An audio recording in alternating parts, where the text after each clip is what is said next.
Hello बेटा, कल हमने किया था कृषि का विविधीकरण, कृषि का व्यापारीकरण। आज हम करेंगे छोटे खेतों के विविधीकरण का तर्कसंगत आधार। तो देखिए, इसमें मैं आपको कंप्लीट तो नहीं करवाऊंगी, लेकिन मैं आपको इसके बारे में बताऊंगी। क्या है कि खेती के विविधीकरण के परिणामस्वरूप आशा की जाती है, यानी कि हम अलग अलग खेतियाँ करते, मैंने आपको कल बताया था, तो कि इससे आशा की जाती है कि जो छोटे किसान हैं वो अपने जैसे खाने की फसलें नहीं करते हैं, गेहूं, ज्वार, बाजरा, चावल वगैरह, इनको छोड़कर व्यापारिक खेती में बदल सकेंगे। और जो निम्न मूल्य की, यानी कि इनके थोड़े पैसे मिलते हैं, और जो गैर खाद्य फसलें हैं उनके पैसे ज़्यादा मिलते हैं, जैसे कि कपास है, तिलहन है, बागवानी है, मुर्गी फार्म है, पशुपालन है, मछली पालन है, कृषि वानिकी है, यानी कि हम ऐसी लकड़ियाँ जो कीमती होती हैं ऐसी उत्पादन करें। तो ये सारी क्रियाएं होती हैं और अपनी आय में इससे छोटे किसान वृद्धि कर सकते हैं। ठीक है।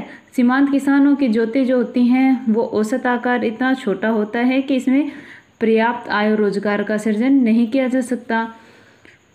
नहीं, और यह बात उन छोटे किसानों पर भी विशेष रूप से लागू होती है जो केवल परंपरागत तकनीक, जैसे कि अगर अब हम बैलगाड़ी से या बैलों से खेती करें तो क्या पॉसिबल है? नहीं। क्या इतना उत्पादन मिलेगा? नहीं।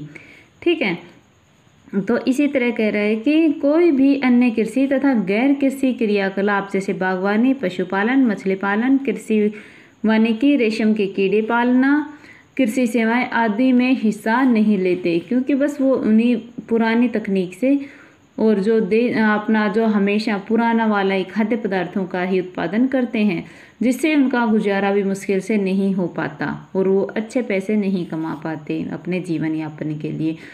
तो विविध खेती करने वाले किसानों की आय अधिक होती है और निश्चित भी होती है कि हाँ, हमें ये मिलेगी, क्योंकि उन्हें उत्पादन की अनिश्चितता तथा कीमतों के उतार चढ़ाव का कम से कम जोखिम होता है कि कीमतें बहुत कम या ज़्यादा होंगी, क्योंकि एक ही मौसम तथा एक ही वर्ष में एक ही खेत पर सभी फसलों को प्रतिकूल मौसमी स्थिति या कीड़े मकोड़े, नासीजीव हमलों या कीमतों की अनिश्चितताओं का सामना नहीं करना पड़ता।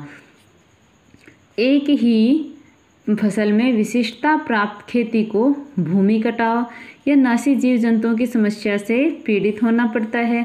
भूमि कटाव भी हो सकता है ज़्यादा बारिश आने से, या ऐसी कोई बीमारी, जैसे कहते हैं ना कि कीट ऐसे लग गए कि उससे वो फसल खड़ी खराब हो जाए, तो इससे क्या फ़ायदा होगा? नुकसान ही होगा। ठीक है, अगर हम ज़्यादा में एक ही फसल उगाएंगे तो।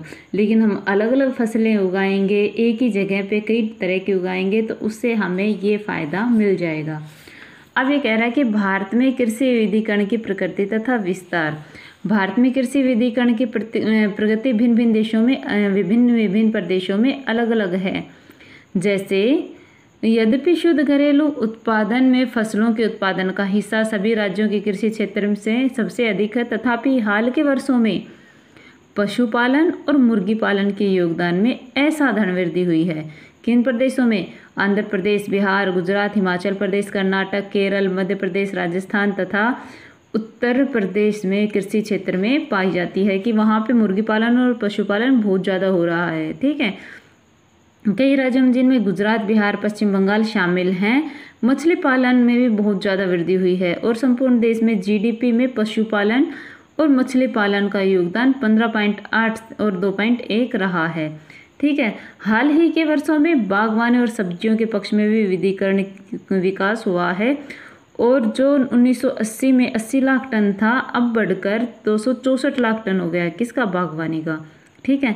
इसी तरह से संतरे, अंगूर और पपीते, नाशपाती के उत्पादन में बहुत बड़ा बदलाव आया है या बहुत ज़्यादा वृद्धि हुई है।